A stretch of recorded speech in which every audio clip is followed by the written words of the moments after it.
se a grande maioria de algumas das pessoas mais inteligentes do mundo, a vasta maioria dos especialistas do mundo, os maiores especialistas em física, em biologia, em química, em paleontologia e tudo isso, os laureados com o prêmio Nobel, os doutores, os pós-doutorados, se a vasta maioria deles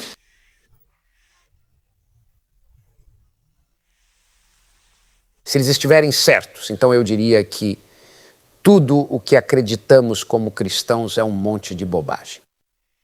Certo? Você pode, eu não acredito que você possa de qualquer maneira possível, sendo honesto de alguma forma com as Escrituras, encaixar a evolução nas Escrituras. E o que eu trato no livro é que eu lido com uma parte do final do livro. Eu olho para exemplos de cristãos.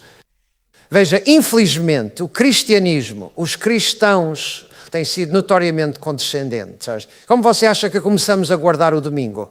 Cristãos condescendendo. Como você acha que tivemos toda a apostasia medieval? Cristãos condescendendo.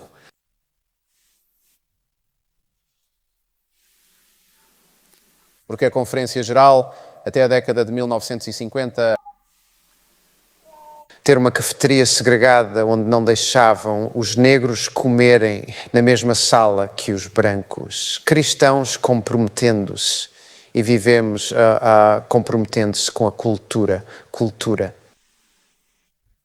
Ao longo da história, a cultura parece ter dominado a igreja e conduzido os cristãos pelo nariz. E nossa cultura é dominada pela ciência. Essa é a nossa cultura e é incrível para mim quantos cristãos, quase todo o mundo evangélico, fez as pazes com a evolução, quase todo o evangelho, porque as igrejas liberais, elas foram algumas das primeiras a aceitá-la. E ainda assim sinto muito. Se a evolução é verdadeira, tudo o que acreditamos desmorona. E deixe-me dar-lhe um exemplo. Deixe-me dar-lhe um exemplo de apenas... Bem, antes de eu fazer isso agora, mas isso pode te incomodar um pouco. Uau, as pessoas mais inteligentes, os especialistas. Você está dizendo que eles erraram tudo, os especialistas? Bem, vamos olhar para um paralelo. A maioria de nós aqui, presumo, somos adventistas do sétimo dia, então presumo que se há alguma doutrina que acho que entendemos, certo? Acho que a maioria de nós concordaria que estamos certos. Sem ser muito dogmático, mas a evidência é o sábado do sétimo dia. Quero dizer, vamos lá, quanto mais, sabe, os cristãos vão falar sobre pecado e vão falar sobre a lei, e então de repente, sabe, e a importância da lei, e então no momento em que você chega ao sábado do sétimo dia, é um monte de bobagens, várias coisas diferentes que eles tentam fazer para contornar isso, certo? Então você tem certeza disso, hein? Bem, por que é que a grande maioria, alguns dos maiores do mundo, a grande maioria dos maiores estudiosos da Bíblia do mundo, os especialistas em hebraico, aramaico, grego, ugarítico, os especialistas em história do Antigo Testamento, os especialistas em história do Novo Testamento, os especialistas em história da igreja, os especialistas em teologia sistemática. Por que é que a grande maioria, né, as pessoas mais inteligentes, os Nobel, não sei se dão prêmios Nobel por isso, mas de longe os maiores teólogos, os maiores pensadores, a grande maioria deles erra? Então não estou muito preocupado com a vasta maioria, especialmente quando você estuda a história da ciência. Você percebe que ao longo da história a vasta maioria estava errada repetidamente. Mas deixe-me dar um exemplo. Deixe-me dar um exemplo aqui da Austrália. Do que acontece, o que acontece com os cristãos quando eles acreditam no mito da nossa era, e o grande mito da nossa era é que a ciência é a verdade. A ciência leva à verdade. A verdade científica é, de alguma forma, esse nível superior de verdade, e tudo precisa se render a ela. Há alguns anos, Desmond Ford me enviou um livro que ele escreveu, chamado Gênesis versus Darwin. e no início eu pensei, bem, você sabe, eu tinha ouvido rumores de que Desmond Ford abandonou a criação, mas um título como esse. Mas à medida que fui lendo o livro, percebi que não, ele realmente abandonou a criação. Ele se chama de criacionista progressista, que é apenas outro. É uma evolução mais teísta, mas de vez em quando Deus intervém e ajusta as coisas, mas ainda são bilhões de anos de todo o modelo evolutivo. E Ford diz, olha, temos que aceitar isso, estamos em uma era dominada. São suas palavras exatas, literalmente. Estamos em uma era dominada pela ciência moderna. Essas são as palavras exatas dele. E o mito é bem, porque é dominado pela ciência. A ciência é o verdadeiro caminho. A ciência leva à verdade. A ciência ensina bilhões de anos de evolução e a extinção em massa e assim por diante. Portanto, estamos em perigo de nos tornarmos irrelevantes, seja o que for, se não aceitarmos isso, certo? Ele simplesmente comprou o Kool-Aid. Agora, Desmond Ford entende, no entanto, um dos problemas. Dr. Ford sempre foi. Ele está certo nisso, não tenho problema com isso. Forte no Evangelho, forte na expiação substitutiva de Cristo. Mas ele percebe que em quase qualquer modelo evolucionário teísta você tem um problema real com isso.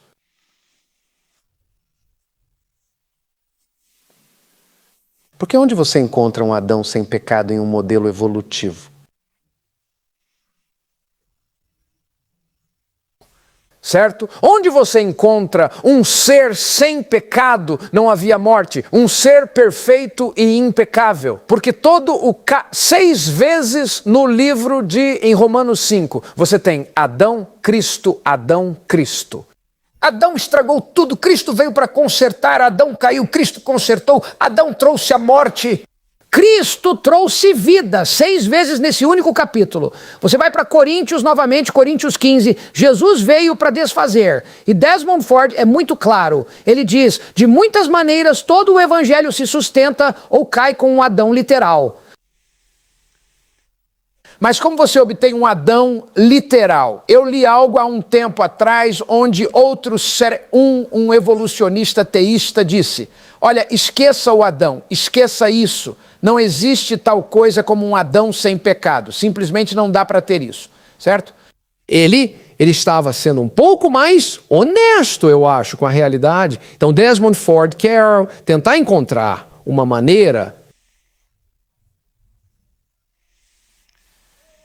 para obter um Adão sem pecado nas Escrituras. Então não estou brincando com você, você teria que ler o livro você mesmo. Eu trato disso aqui. Desmond Ford argumenta que o Adão de Gênesis 1 até 3:24, o Adão que aparece nesses primeiros 3 capítulos, é um Adão completamente diferente, separado por 100.000 anos do Adão, no versículo seguinte, Gênesis 4:1.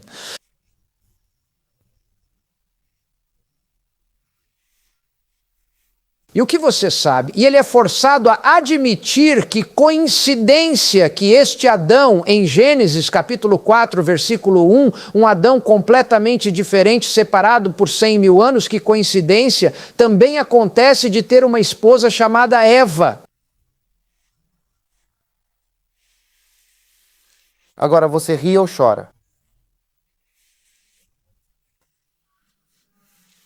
como um homem que, pela sua própria luz, passou 75 anos estudando a Bíblia, inventar algo assim. Temos uma palavra em Yiddish para isso, Michegas, contos da vovó. Como ele chega a essa conclusão? Bem, ele é forçado a isso porque aceitou o grande mito do nosso tempo. É a ciência, as evidências científicas mostram isso. Não podemos ir contra a ciência. As evidências são esmagadoras, portanto tiveram que haver milhões de anos e, portanto, temos que adaptar as escrituras para se encaixar na ciência. Eu estou te dizendo, por mais ridículo que isso seja, isso não é nem metade tão bobo quanto algumas das outras coisas aqui. E veja, o engraçado é que muitos evolucionistas ateus, eles zombam dos evolucionistas teístas, eles zombam, eles estão tentando encaixar isso na Bíblia, eles estão tentando encaixar isso com um Deus amoroso, e assim por diante, e eu aprecio a franqueza deles, acho que eles estão sendo mais honestos do que os evolucionistas teístas. Mas de qualquer forma, sabe, o ponto principal, veja, se a evolução é verdadeira, o que você faz, certo, sem Adão, sem pecado, sem Eva, sem queda, torna-se muito problemático. Sabe, o que você faz com... Pense também na ressurreição dos mortos. Por quem Jesus morreu? Porque Jesus morreu na cruz. O que aconteceu na cruz? Jesus morreu para redimir, você sabe, macacos avançados. E então, o que você faz com a ressurreição dos mortos? Você lê as Escrituras, é muito claro, num piscar, num abrir e fechar de olhos, os mortos serão ressuscitados. Então, o que você faz com alguém que há 2000 anos teve o corpo jogado no mar Egeu e foi comido por lulas, certo? E ainda assim haverá uma ressurreição instantânea.